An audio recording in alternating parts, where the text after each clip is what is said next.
देवियों, आप तीनों ने शिवब्रह्म पे जो उपकार किया है हमारी पुत्री राजकुमारी वैष्णवी को ज्ञान का वरदान देकर, उसके लिए हम, हमारा परिवार और हमारी प्रजा सदैव आपके ऋणी रहेंगे। हम आपकी इस कृपा के लिए अपनी कृतज्ञता कैसे व्यक्त करें, इसके लिए हमारे पास उपयुक्त शब्द नहीं और ना ही उपयुक्त संसाधन है। हम समस्त शिवब्रह्म की तरफ से आप तीनों को नमन करते हैं और सेवा का अवसर चाहते हैं।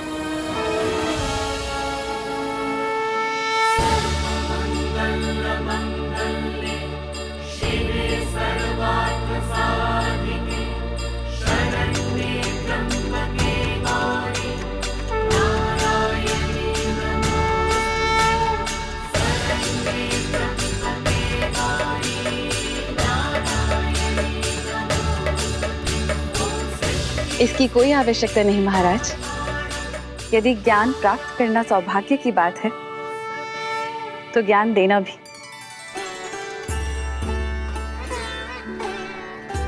और यदि शिष्या वैष्णवी जैसी विलक्षण हो तो ये तो अति सौभाग्य की बात हो जाती है। सबको ज्ञान हो, सब ज्ञान के हो, यही तो चाहिए। आप जैसे उपकार कह रहे हैं महाराज, वो इस सृष्टि के हर तत्व, हर जीव का धर्म है। जिसके पास जो है वो एक दूसरे के साथ बांटते हैं। जैसे पुष्प सुगंध बांटते हैं, पेड़ फल, नदी जल। यदि पुष्प, पेड़, नदी हम पर उपकार ही नहीं करते तो हम कैसे उपकार कर सकते हैं? आप धन्य हैं। धन्य तो हम हुए महाराज, जो आपने हमें ये अवसर प्रदान किया। आपको भान ही नहीं कि हमारी पुत्री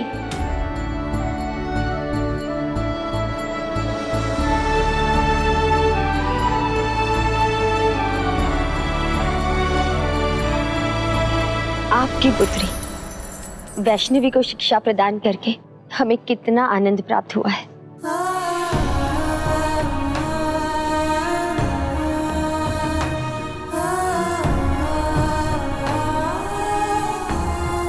आप हमारी पुत्री कह सकती हैं, हमें कोई आपत्ति नहीं। वैष्णवी आपको गुरु माँ कहती है तो ये भी तो आपकी पुत्री समान ही है।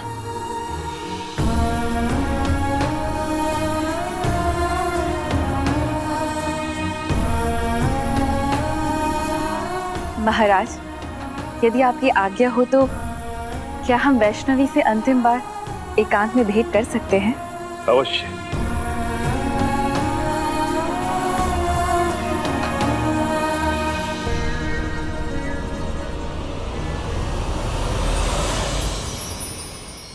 वैष्णवी, स्मरण रहे सदैव अपनी मन की ही सुनो।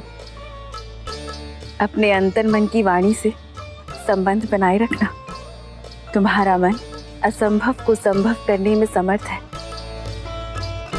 और पुत्री, जो तुम्हारा हृदय कहे वही कहना, कभी संकोच नहीं करना। स्मरण रहे तुम्हारे शब्दों में इस संसार को परिवर्तित करने की शक्ति है।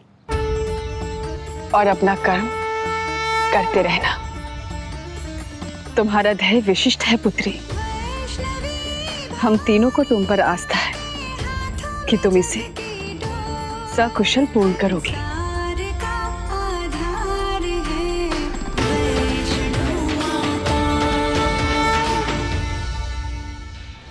यहाँ से जाने का मन नहीं कर रहा है। सत्य कहा देवी।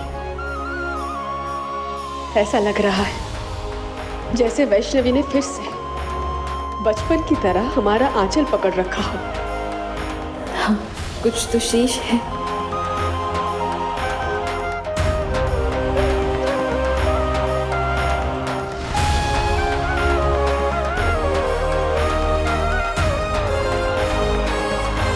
रुकिए।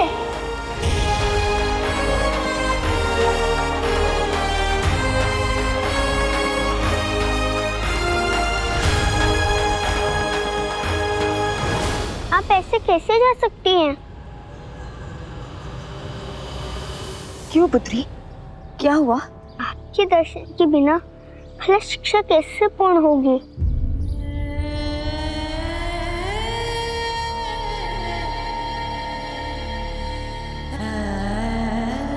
दर्शन दीजिए माँ सरस्वती,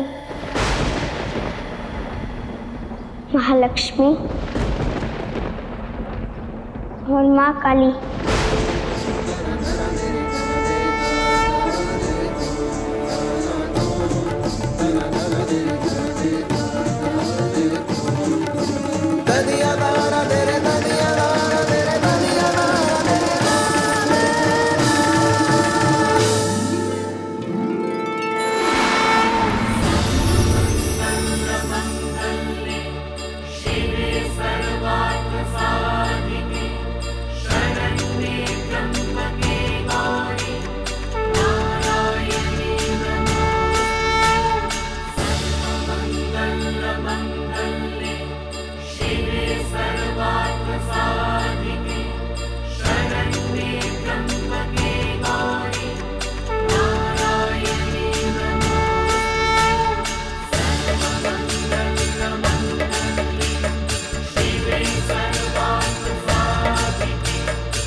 किंतु अब तो उनका सत्य सबके सामने आ जाएगा।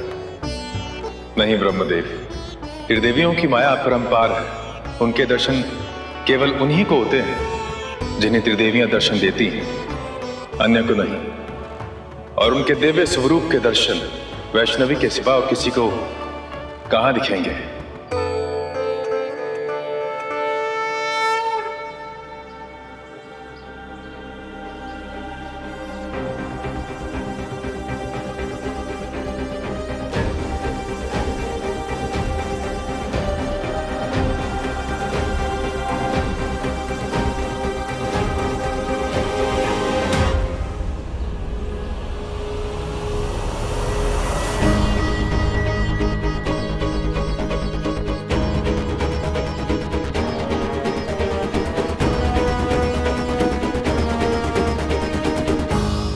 एक बात बताओ पुत्री, तुम्हें कैसे पता चला कि हम कौन हैं?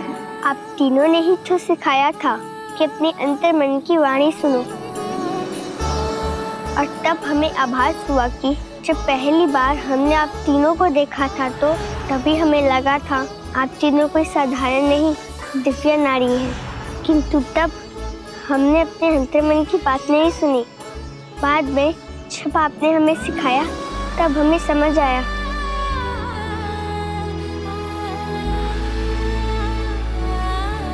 और आपने जब हमें ध्यान सिखाया तो हमने किया।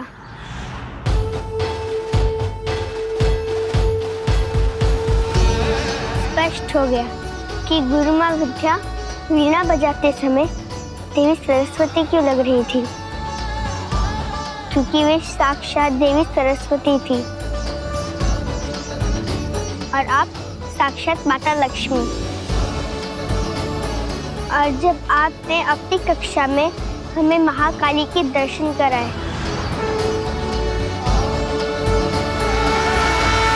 तो सारे तार आपस में जुड़ गए और हमें ज्ञात हो गया कि हमारी तीनों गुरु माएं वास्तव में त्रिदेवियां हैं।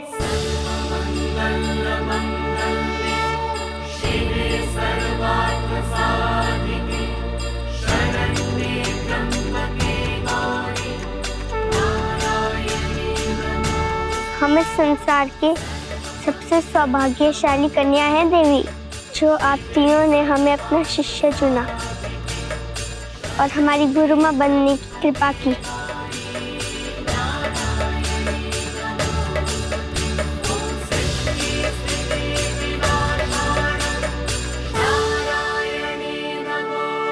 पुत्री, सौभाग्यशाली तुम नहीं, हम हैं।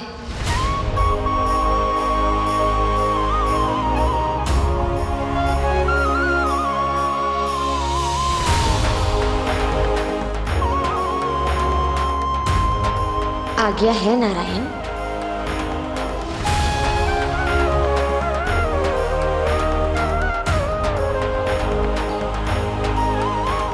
पुत्री, अब तुम जब हमें पहचान ही गई हो तो हम भी बता दें कि तुम कौन हो।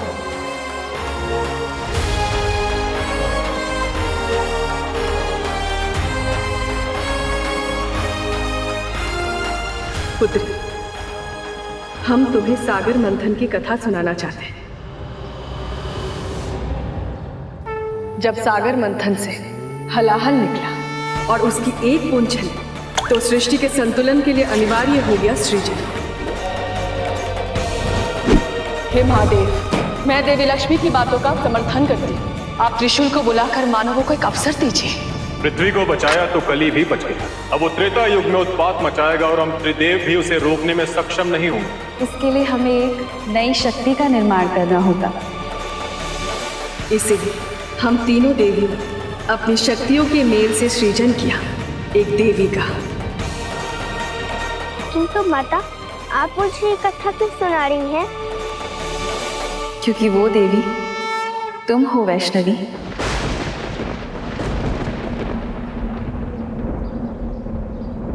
हाँ पुत्री, हम तीनों ने मिलकर आपका सृजन किया है।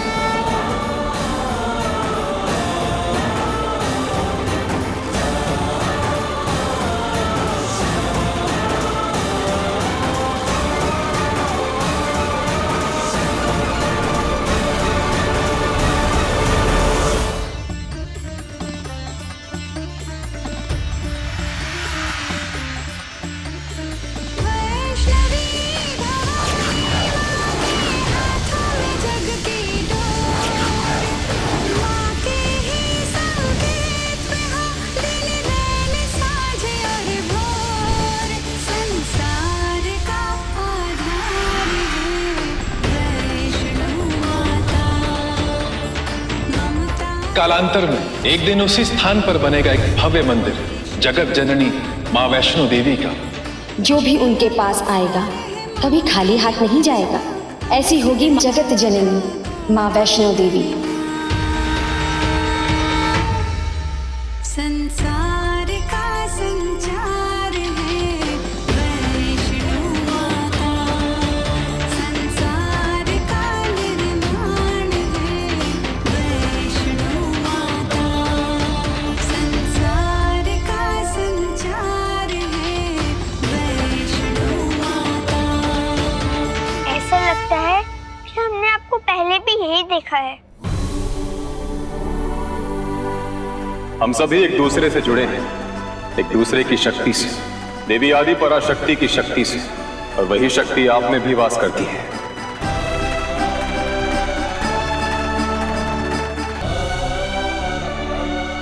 आपको सोच समझकर पूर्ण विवेक के साथ उसका उपयोग करना होगा।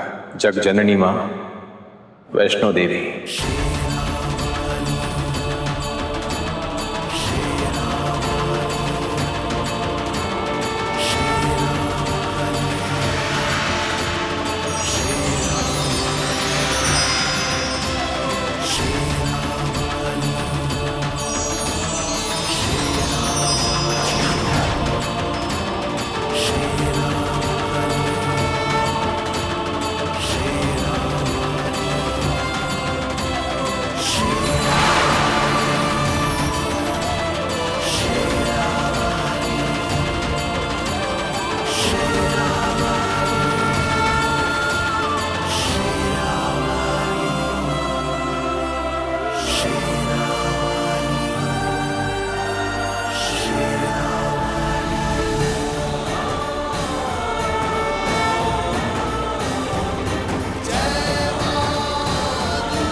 आपका जन्म जिस उद्देश्य के लिए हुआ है, अब उस जीवन यात्रा का शुभारंभ होगा।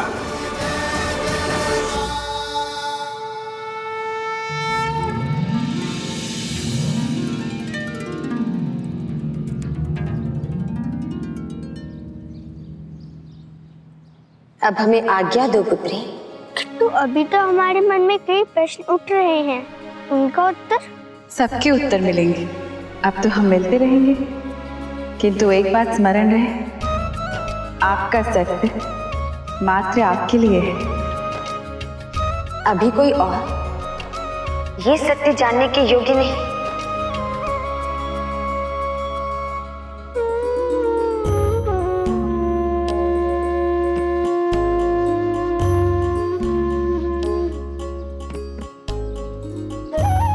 पुत्री, देवी सरस्वती ने आपको वीणा दी, देवी लक्ष्मी ने आपको अक्षयपात्र दिया, परंतु हमने अभी तक आपको कोई उपहार नहीं दिया है।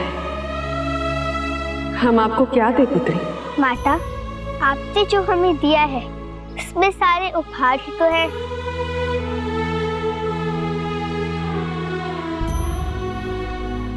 किंतु पुत्री, अभी भी एक उपहार शेष है।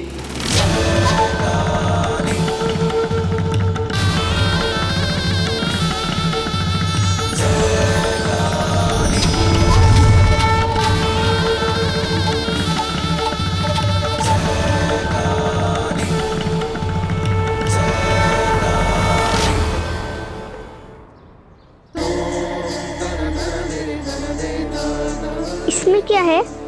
वैष्णो देवी का साथी।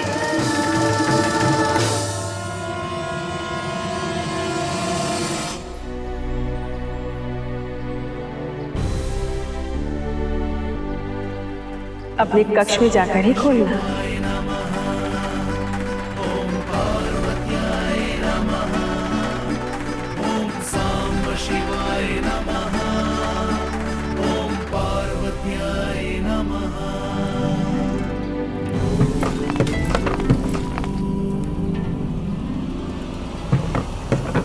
नहीं पुत्री, अपने कक्ष में जाकर।